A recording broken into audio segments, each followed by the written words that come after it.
What's up everybody? Today I'm going to be talking to you about my recent trip to Banff. Banff is in Canada, the Canadian Rockies, very similar landscape to what we saw over in Glacier National Park, except this was during the winter. So we had some nice wintry landscapes. I'm going to be talking to you about logistics, how to get there, how to get around, transportation, where to stay, whether it's camping or hostels. In my case, it was mostly hostels because it's too cold to camp. And of course, the locations, what times of day to shoot them, when to get there, how to get there, whether it's sunrise, sunset, astrophotography, and some occasions auroras, which you do get some up there because it's so far up north. So let's dive right in. The closest international airport to Banff is in Calgary. It's about an hour and 30-minute drive. Most flights are going into Calgary, so it's not that much of an inconvenience. You can rent a car there. Prices are relatively cheap, especially with the exchange rate. I went, of course, during a little bit before this whole Corona lockdown, which might affect some information in this video as far as location and how busy these places were. But the prices were cheap. It was about $35 a day and made the drive over to Banff relatively easy. Once you get to Banff, there are many options on places to stay. There's of course the hostels, which I chose to stay at because the Banff area is relatively small compared to what I'm used to. Like, it's not like driving around the whole coast of Iceland. It's about 30 minutes to an hour to every location, so might as well stay somewhere kind of comfortable in a hostel. There's the campgrounds which are closed in the winter, very popular in the summer for that campground experience. And there's hotels. There's plenty of lodges and fancy hotels that are in the 100+ range if you travel with that kind of budget. Plenty of food options, restaurants, supermarkets, everything is really cheap, especially if you're coming from the United States. The exchange rate was very favorable when I went there, and in general the Canadian dollar is a little bit less than the American dollar, so you get a lot of bang for your buck out there. Banff National Park covers the town of Banff and then the main highway going north up to a certain point. Then you have Jasper National Park next to it, and pretty much the whole area is all national park. So as soon as you get close to the town of Banff, you'll see a guard gate, and that's where you pay your park entrance fee. It's paid daily per person. It's about $10 per person, and there's a special where if you have up to 7 people in a vehicle, it's $20. Everybody in a single vehicle. So depending how many people you are, it might make sense to do that rate. Actually, when I was visiting, due to the Corona lockdown, while things were still open, there was nobody working at the guard gate, so I pretty much had free range of the entire park, luckily for me. And also there was less people out in general. It was mostly locals. Regarding what time to visit, as I mentioned, I went in winter, a little bit late winter actually, so it was still cold. The lakes and everything were frozen over, which is kind of what I was going for, but what I didn't realize is that late in the winter season, there's more snowfall. So the ice isn't visible on the frozen lakes, which I was planning to use for my foreground elements. There's a popular feature, they're called methane bubbles. Certain lakes have them, and unfortunately, most of the lakes I visited were snowed over. So from what I hear, if you go earlier in the winter season, more of a December, January type of thing, the lakes will all be frozen. You'll have the wintry landscapes, probably be still as cold, if not colder. I shifted the time lapse to the main mountain over there. Sorry, my lip is frozen right now. But there is less snowfall, so you'll be able to shoot these iconic methane bubbles and the cracks and all the stuff that I was really trying to get when I was there, and I only really found it at one of the locations, which I'll cover later in this video. You can visit in the spring. Obviously it's going to start to thaw out. Actually, when I was there, I guess March is almost leading towards the beginning of spring, and during most of the days and nights you could hear the lakes cracking as they were thawing out, and I actually stepped through the ice on some sketchy little areas. But things begin to thaw out, I guess, end of March, April, May, springtime. Might be a good time to visit because it's the shoulder month. So during midsummer, on a regular year, non-corona situation, I'm sure it is very busy, just like Glacier National Park, so everything is booked in advance. So I would give the same advice: book everything in advance, at least 3 months, have all your plans ironed out, and that should cover you for the summer. Also to be noted is that there is plenty of wildlife in the area. There are these animals, which I didn't realize what they were until later, but they're elks. They look like giant, weird looking deer. There's regular deer, there's bears, there's bighorn sheep, a lot of the mountain classic Rockies animals. But if you go in the winter, like when I went, the bears are hibernating and most animals are not around. I only saw the elk and the deer when I was there. Moving on, let's get into the fun stuff, the locations. I'm going to be separating the locations into two groups because I stayed in Banff and Lake Louise. There are some that are within 30 minutes or less to Banff, the main town, and there's some that are about an hour from Banff, but like 10 to 30 minutes from Lake Louise, another main town, about 40 minutes north of Banff. So I'll be covering everything that's close to Banff at the beginning, and then the Lake Louise and a couple of bonus spots further out as well. There's a main highway that runs all the way up north through the area, which will take you quickly to most of the locations you wish to visit. But running parallel to that is the more scenic route called Valley Parkway. There's a lot of pullouts. There's a higher chances of seeing wildlife out here. Some of the locations are actually accessible from Valley Parkway rather than the main highway. So it's definitely worth the drive, maybe early morning when there's not a lot of people around if you want to get those wildlife shots. The first location I visited on the first sunrise when I was in Banff was one called Vermilion Lakes. Vermilion Lakes is literally 5 minutes driving from Banff. You'll see the road, you'll see the signs, and it takes you right along the shore of the lake.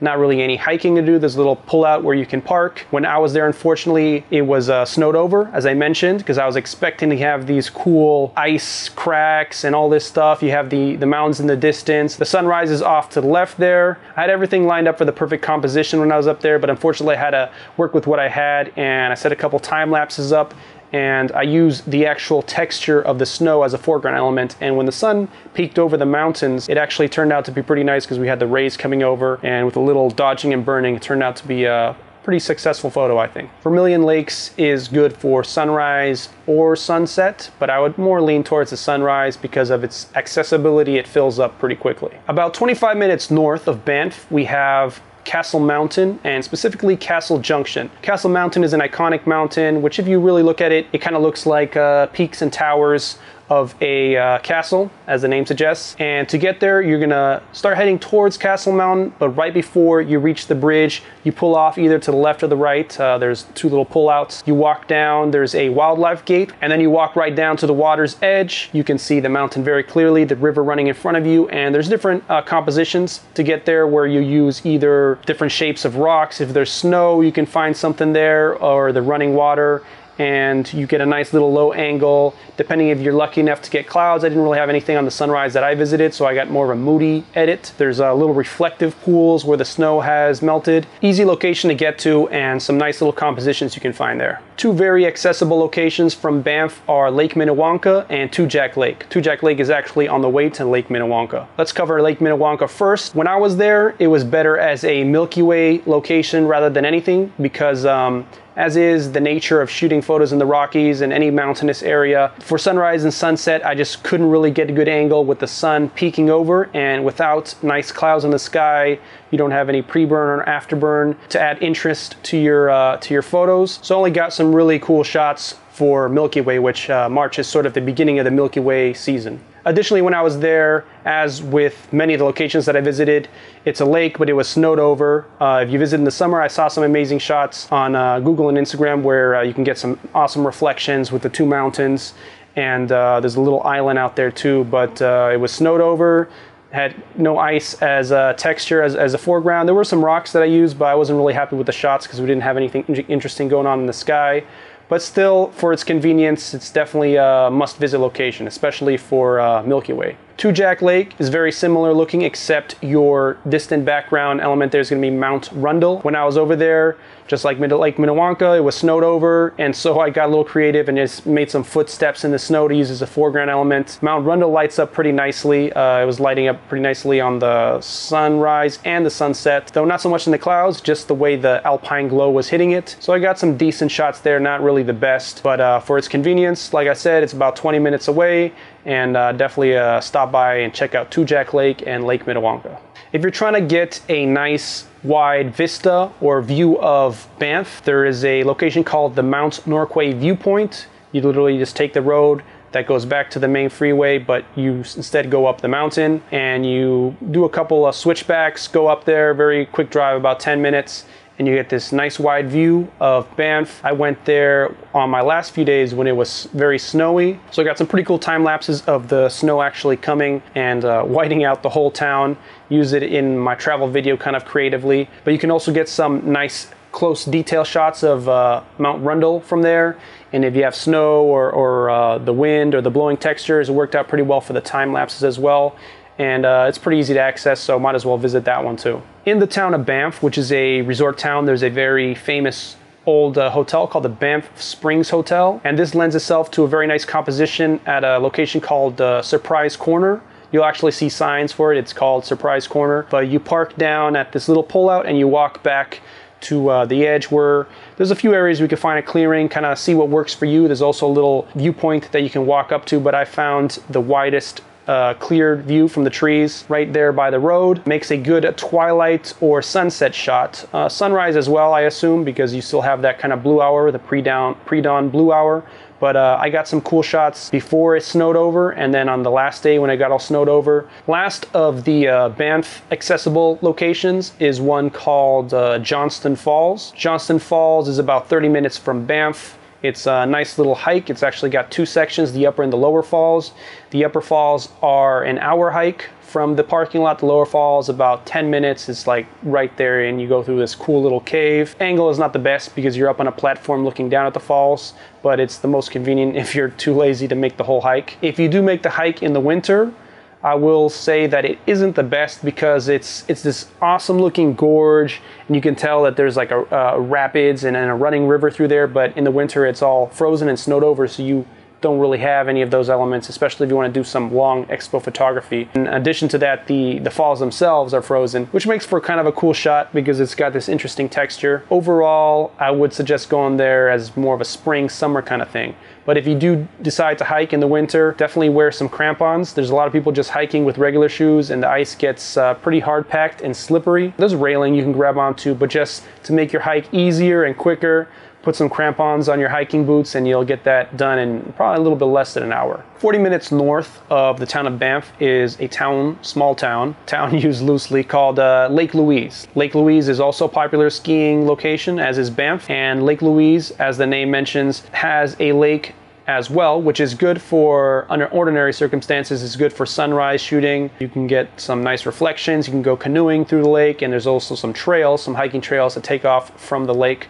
Of course, when I visited, not only was it snowed over, but they cleared out some of it and made a ice skating rink for hockey and stuff. Even with the mountains in the distance and some sunlight coming through, there wasn't really a composition to be had there. I did, however, stay at Lake Louise, which made it convenient to some of the other locations that I'll cover later in this video. From Lake Louise, from the actual lake, I'll cover the next location, which is Lake Agnes. It's an hour, pretty steep uphill hike to another lake up in the mountains. The guides that I read said it was an easy hike. Maybe in the summer it's easy, but it was steep and I was trying to make it before sunset, so maybe that's why it was a little bit more difficult for me. But it's an 1 hour hike through the forest. You take off, it's pretty obvious. You'll see some signs that point the way. And once you make it up there, of course, if you have these snowed over lake situations that I was running into constantly when I was up there, there isn't really a composition to be had there.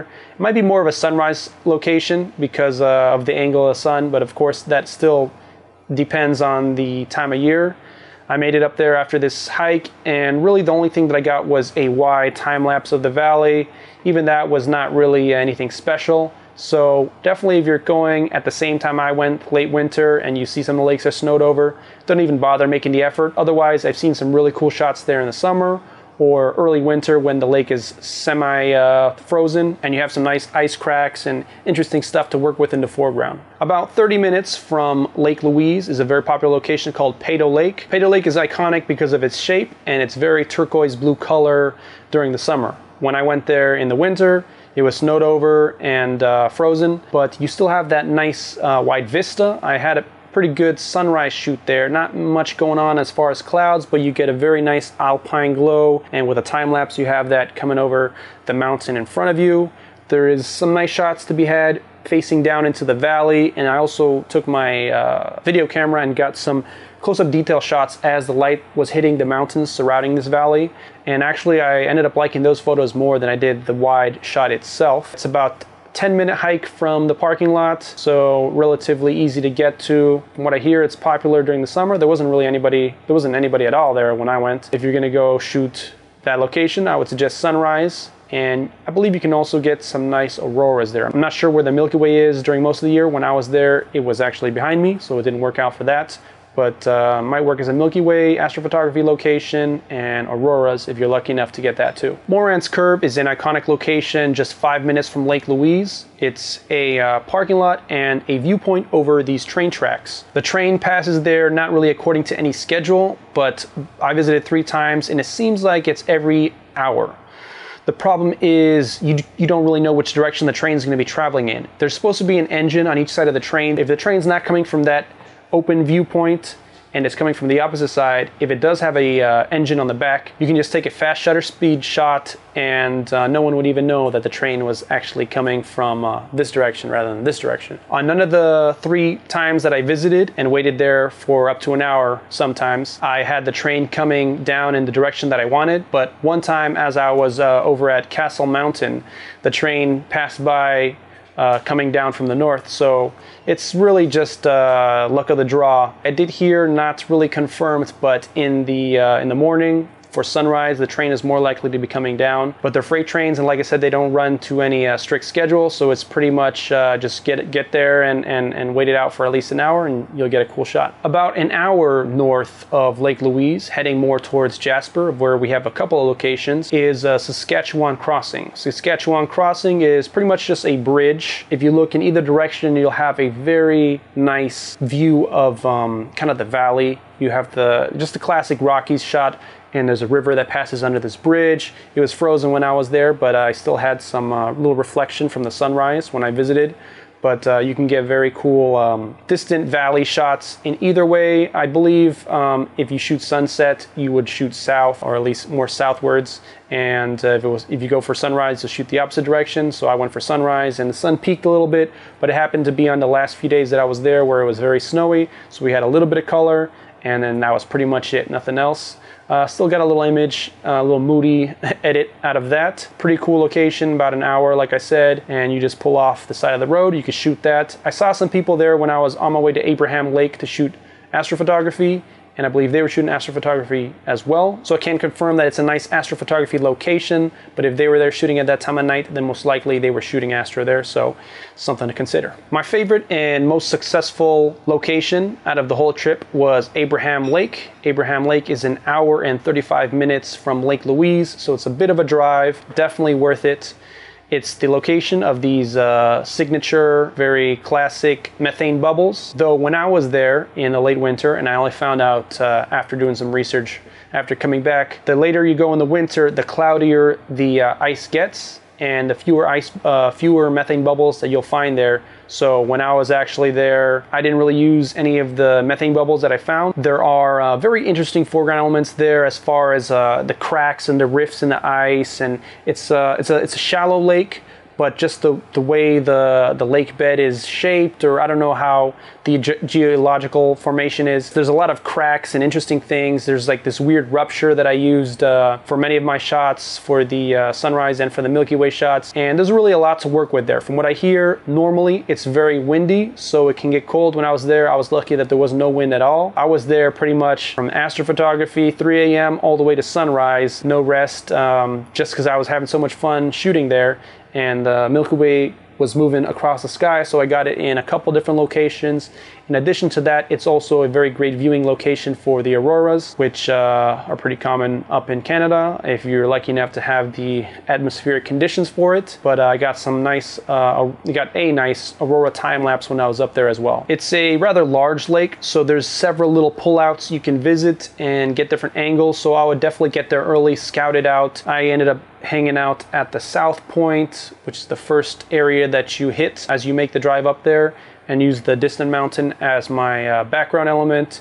But I'm sure if you continue upwards, and if you want to shoot a sunset or a sunrise at a different angle, you can find some of the different points on the shore of the lake and find some compositions out there. Like I said, it's a shallow lake, so you shouldn't be worried about getting out there and walking around. Though I must add that it's very slippery. I did slip a few times before I kind of figured out the technique of walking on ice.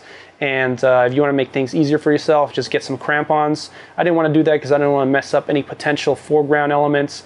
But yeah, it can be slippery, and there should be no worry of falling through the ice unless you go maybe like late in the spring when it's really starting to thaw out there. The last location I visited in the Lake Louise area is called Emerald Lake Lodge. It's about 30 minutes from Lake Louise, and it's a very classic composition. You'll see it on advertising. I actually saw it on advertising for some meditation app or something, but it's pretty much a very nice looking lodge, a bridge coming out this way, and a lake in front of it, which was actually thawed out when I was there, which is lucky because the lake on the other side is completely frozen and snowed over, and then this one little portion of the lake right in front of the lodge was thawed, and there was some ice here and there, but I was able to get a nice long expo shot there.